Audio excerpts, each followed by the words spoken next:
வணக்கம். இன்றைக்கி செட்டிநாடு சிக்கன் கறி எப்படி செய்யணுங்கிறது தான் பார்க்க போகிறோம். குழம்பு மாதிரி தளதளன்னு வைக்க போகிறேன். அதுக்கு 1/4 கிலோ சிக்கன் வாங்கி வச்சுருக்கேன். சின்ன வெங்காயம் ஒரு 25 சின்ன வெங்காயத்தை பொடியாக நறுக்கி எடுத்து வச்சுருக்கேன். ஒரு பெரிய தக்காளி பழம் நறுக்கி வச்சுருக்கேன். ஒரு 1/4 மூடிக்கு குறைச்சலாக தேங்காய் திருவி வச்சுருக்கேன். இஞ்சி பூண்டு பேஸ்ட் அரைச்சி எடுத்து வச்சுருக்கேன். இப்போ செட்டிநாடு மசாலாவுக்கு என்ன பவுடர் பண்ணணுங்கிறது, என்னென்ன ஜாமான் சேர்க்கணும், எவ்வளவு சேர்த்து வறுத்து அரைக்கணுங்கிறத இப்போ பார்க்க போகிறோம். இந்த மசாலா தான் இந்த செட்டிநாடு கிரேவிக்கு ரொம்ப டேஸ்ட்டாக இருக்கும். அதுக்கு 1/2 ஸ்பூன் சோம்பு, 1/4 ஸ்பூன் ஜீரகம், 1/4 ஸ்பூன் மிளகு. 1/2 ஸ்பூன் சோம்பு, 1/4 ஸ்பூன் ஜீரகம், 1/4 ஸ்பூன் மிளகு எடுத்துக்கணும். 2 ஏலக்காய், ஒரு அன்னாசிப்பூ, ஒரு அன்னாசிப்பூலையே பாதி உடச்சி எடுத்திருக்கேன். ஜாதி பத்திரி கொஞ்சோண்டு, பிரியாணி இலை கொஞ்சோண்டு உடச்சி எடுத்திருக்கேன். 2 பட்டை, 4 கிராம்பு, கல்பாசி கொஞ்சோண்டு, காஷ்மீரி மிளகாய் கலருக்காக காஷ்மீரி மிளகாய் ஒரு 4 மிளகாவை உடச்சி எடுத்து வச்சுருக்கேன். காஷ்மீரி மிளகாய் ஒரு 4 மிளகாய், இது காரம் இருக்காது, அதை 4 மிளகாய் உடச்சி எடுத்து வச்சுருக்கேன். காரத்துக்காக ஒரு 3 மிளகாய் எடுத்து வச்சுருக்கேன். 2 டேபிள் ஸ்பூன் மல்லி. இப்போ இது எல்லாத்தையும் நல்லா எண்ணெய் ஊற்றாமல் ட்ரையாக வறுத்து எடுத்துக்குவோம். இதை எண்ணெய் ஊற்றி வறுக்க வேண்டியதில்லை, சும்மா ட்ரையாக வறுத்து எடுத்துக்கலாம். எல்லாத்தையும் நல்லா வாசம் வர்ற அளவுக்கு வறுத்துக்கலாம்.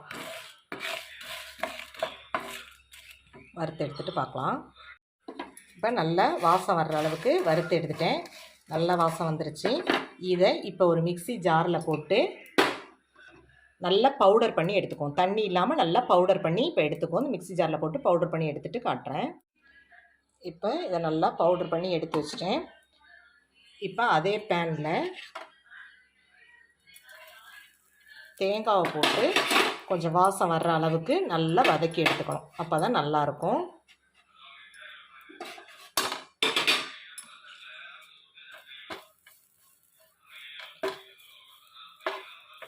இது நல்லா வாசம் வர்ற அளவுக்கு நல்லா வதக்கி எடுத்துக்கிட்டு இதில் 1/4 ஸ்பூன் கசகசா போட்டு நல்லா அரைச்சி எடுத்துருங்க. நல்ல பேஸ்ட்டாக ஒரு 1/4 ஸ்பூன் கசகசா போட்டு அரைச்சி எடுத்துக்கலாம்.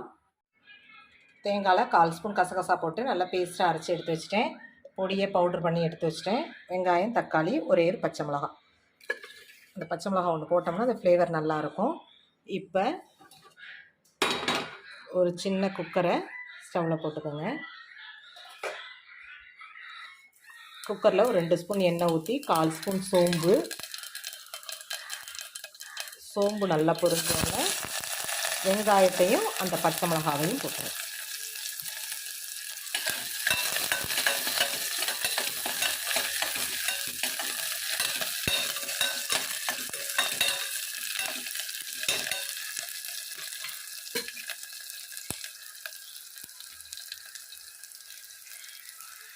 ஒரு டேபிள் ஸ்பூன் இஞ்சி பூண்டு பேஸ்ட்.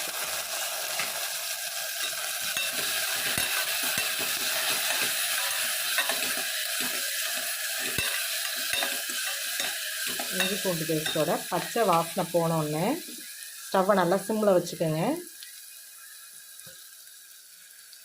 இந்த பவுடர் நம்ம எல்லாம் வறுத்து நுணுக்கணும் பாருங்கள், அந்த பவுடரை போட்டு நல்லா வதக்கி விடுங்க.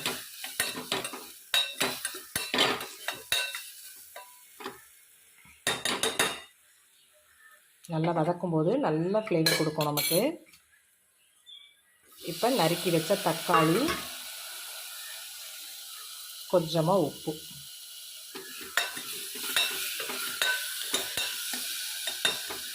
நல்லா வதக்கி விட்டு சிம்மில் போட்டு ஒரு 5 நிமிஷம் மூடி வச்சிங்கன்னா தக்காளி நல்லா மசிஞ்சு வந்துடணும்.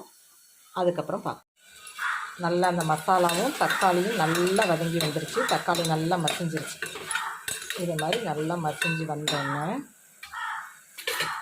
நம்ம கழுவி வச்சுட்டு சிக்கனை போட்டு இதோட நல்லா வதக்கி விடுவோம்.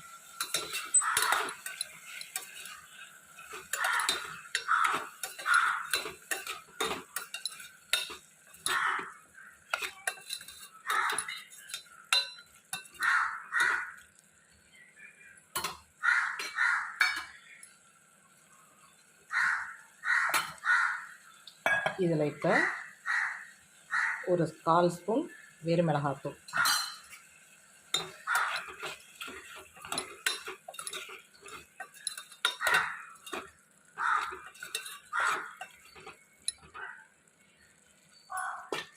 இப்போ இது ஒரு 5 நிமிஷம் வதங்கி வரட்டும். தட்டை வச்சு மூடி வச்சு நல்லா தண்ணி விட்டு வெந்து வந்துருச்சுக்கோங்க. சிக்கன் நல்லா வதங்கி வந்துட்டு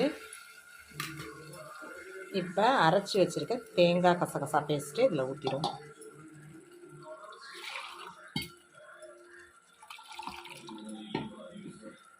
இதில் இப்போ தண்ணி கலந்து ஊற்றிட்டு உப்பு முன்னாடி வதங்கிறதுக்கு தான் கொஞ்சோண்டு போட்டோம், அதனால் இப்போ கொஞ்சோண்டு உப்பு போட்டுக்கலாம்.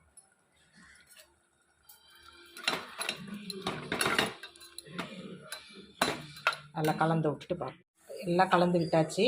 இப்போ குக்கர் மூடியை போட்டு மூடி கரெக்டாக 2 விசில் விட்டு ஆஃப் பண்ணிடுங்க. நல்லா குக்கர் மூடி வச்சாச்சு. பாத்திரத்தில் செய்கிறதா இருந்தாலும் செய்யலாம். கரெக்டாக 2 விசில் விட்டால் போதும். 2 விசில் வந்தோடனே ஸ்டீம் போனாலும் பார்க்கலாம். ஸ்டீம் போய் குக்கர் மூடியை திறந்துட்டேன். எப்படி இருக்குது பாருங்கள். குக்கரில் செஞ்சு எப்படி எண்ணெய் நல்லா மேலே மிதந்து வந்து கிரேவி சூப்பராக இருக்குது.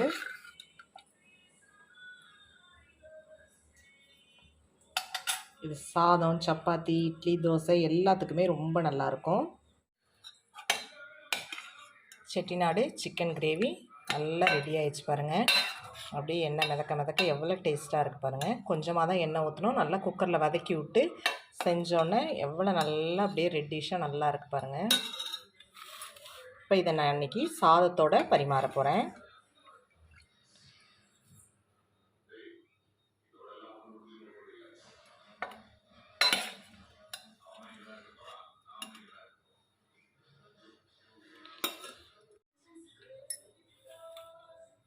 இந்த செட்டிநாடு சிக்கன் கிரேவி உங்களுக்கு பிடிச்சிருந்துச்சுன்னா லைக் பண்ணுங்கள், ஷேர் பண்ணுங்கள், கமெண்ட் பண்ணுங்கள், சப்ஸ்கிரைப் பண்ணுங்கள். மறக்காமல் பெல் பட்டனை கிளிக் பண்ணுங்கள். தேங்க்யூ.